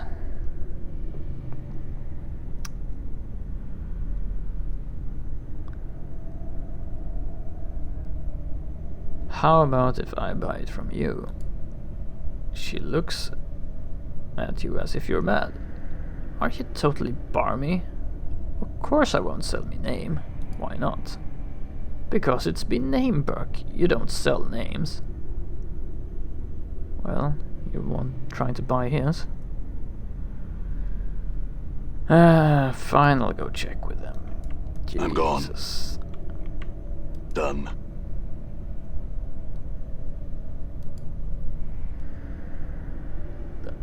The despondent man looks up to you, a glimmer of hope in his eyes, yet he speaks as emotionlessly as ever. Has she given you my name and number? She has offered money, has she not? I cannot live. Money means nothing without a name. She has offered money for them. No money can buy a name, no amount can buy a number. Coin is scant consolation for identity. Surely you can understand. Yes, I can.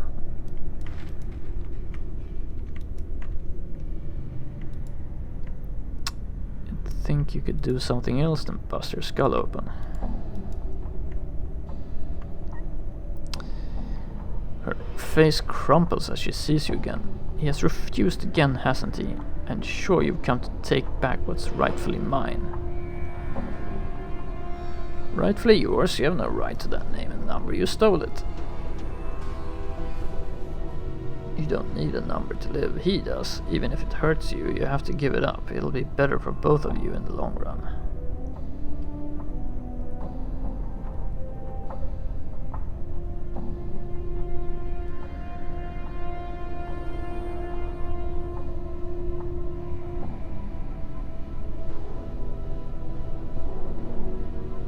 You don't need his kind of number to live. Make your own number if you need one to keep you warm.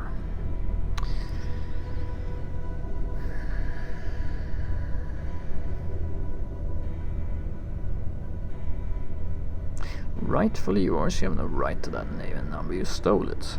Lawful goody two-shoes. I suppose you're right. I've been a bad person, sure I have. And I can't keep this. Here, she peels the rippling tattoo from around her neck and hands it to you.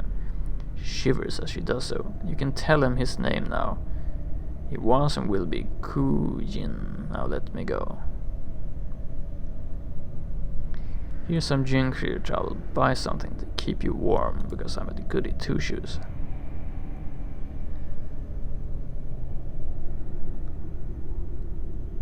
My thanks, Cutter. She pockets the money, looking more drab by the moment as the magic of the tattoo leaves her.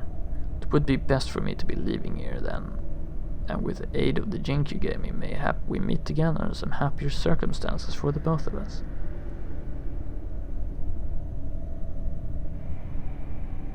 Don't steal any more names, Reen. Farewell.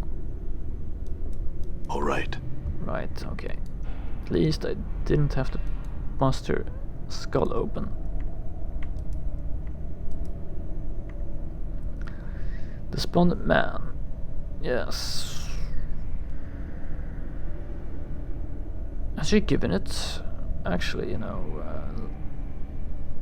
I should have checked what it was. A tattoo.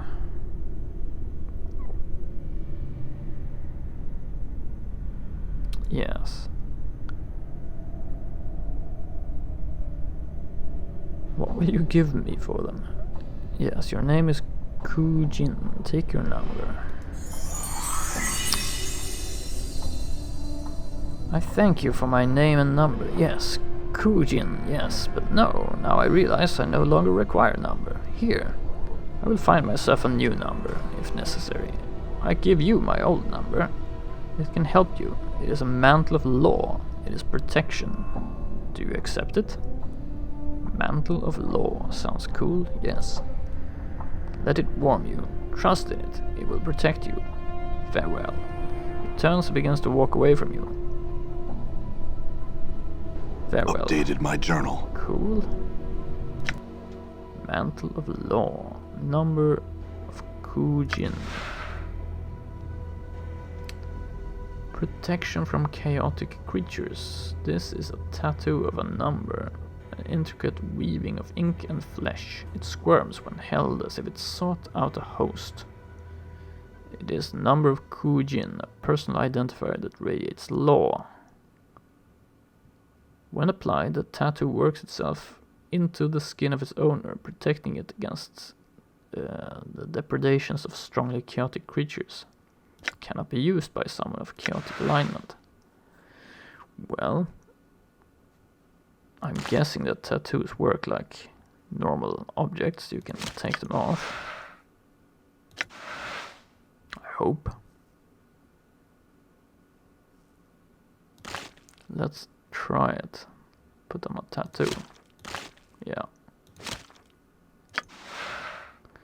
So what does it do?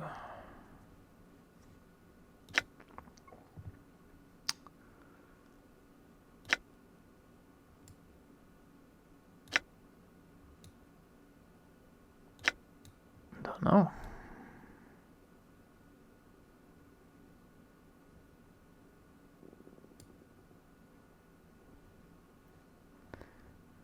Saving throws, maybe? 11, 11, 12, 13, 12.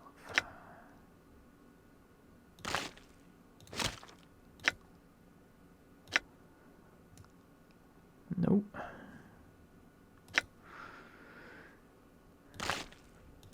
Guess we'll find out. Or we have to identify it, maybe.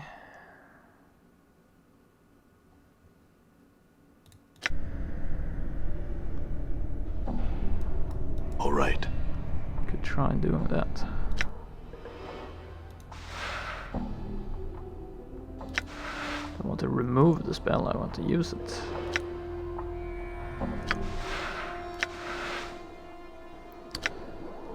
Maybe not.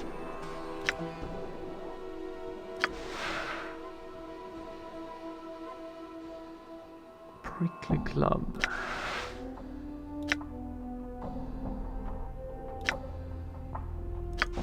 Identify spell.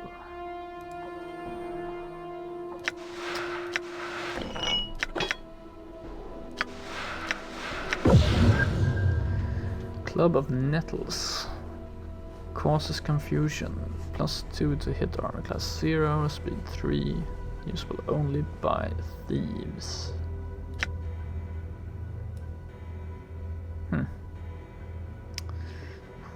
Upon making a successful hit on an opponent, tiny barbed thorns lodge into the skin and cause the victim to become disoriented for a brief period of time. This allows the thief time to safely rob and escape the victim. How practical. Well...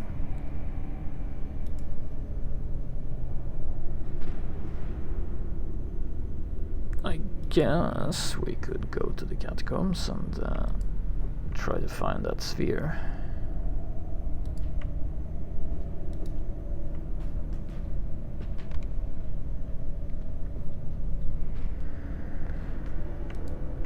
I guess.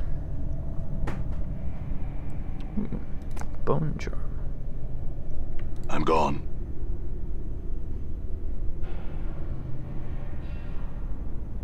Few things hidden around here. Punch daggers. I hear your words. Well then, do as I command. Punch daggers. Usable only by fighters and thieves.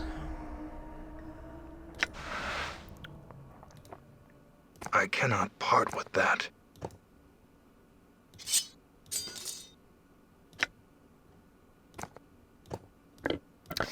Ah yes, this one we need to identify.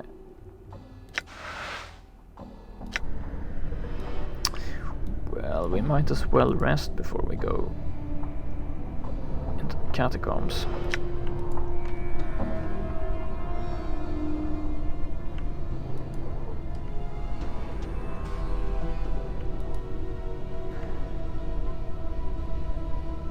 Wow, lots of stuff like lying about this place. Battle axe.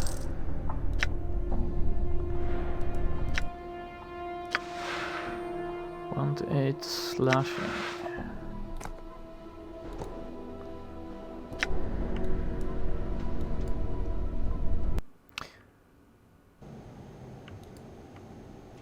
Done.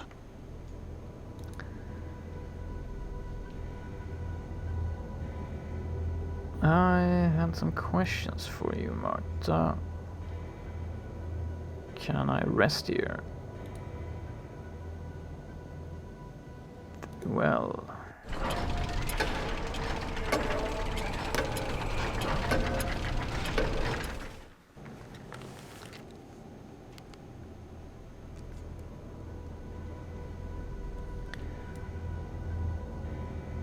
So now I should be able to identify that silver frame. Inventory full. Wow. We're supposed to carry the loot.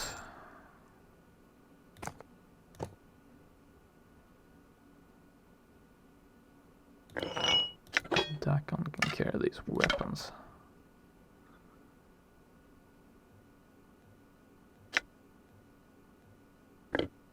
So let's identify the silver frame.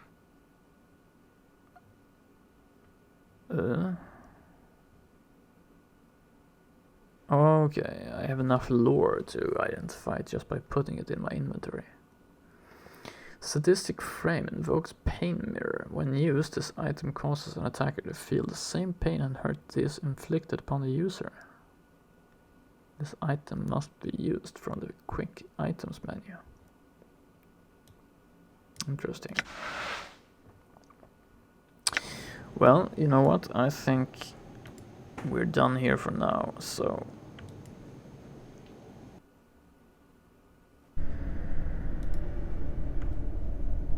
All right. let's go. Done. I'm gone. To the catacombs. All right.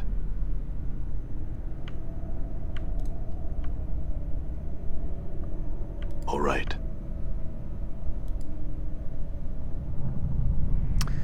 See a massive human dressed in cast-off patchwork clothing and reeking of old ale. He's truly huge. It's obvious he was chosen for his job for his brawn, not for his brains. What do you want? Pharod gave me his leave to go down the catacombs. I need you to open the gates. What can you tell me of the area beyond?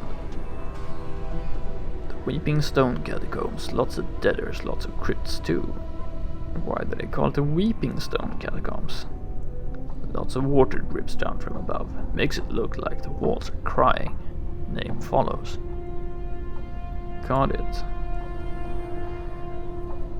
Pharod gave me his leave to go down the catacombs. I need you to open the gates. Then get going, Burke, and don't waste our time. Great. I'm gone. Off to the catacombs we go.